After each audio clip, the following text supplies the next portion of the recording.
How to create a Discord server with roles and rules fast.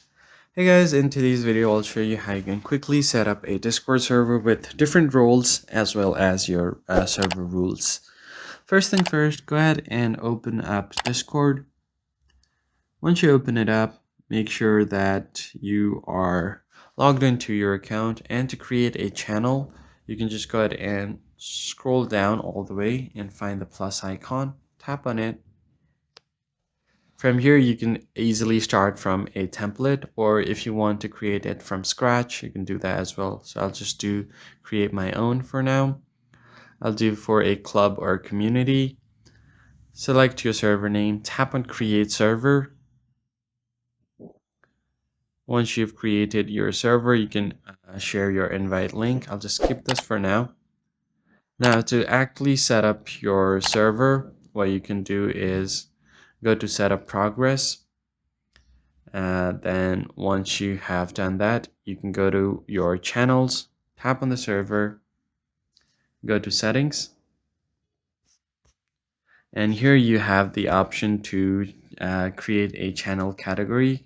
So let's just tap on create channel, do a text channel called rules,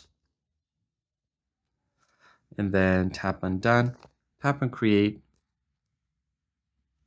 and you should be able to create a rules channel here. You can edit this channel, add your channel topic and descriptions over here. Now to create roles, you can go ahead and go to your server settings and then tap on settings. Scroll down, go to members, right below that is roles, tap on it, tap on create role. Let's just give your role a name. I'll do moderator. Once you have done that, you can select your role color as well. Tap on done, tap on create. Now select what this role does. Tap on skip. Select your member to add role. Tap on finish. And you'll be good to go. So here on your moderator, you can manage their permission, what they can do. You can select general server permissions as well. So here is where you manage all of your permission for your roles. That's basically it, guys. If you found the tutorial helpful, hit the like button below and subscribe. I'll see you guys in the next one.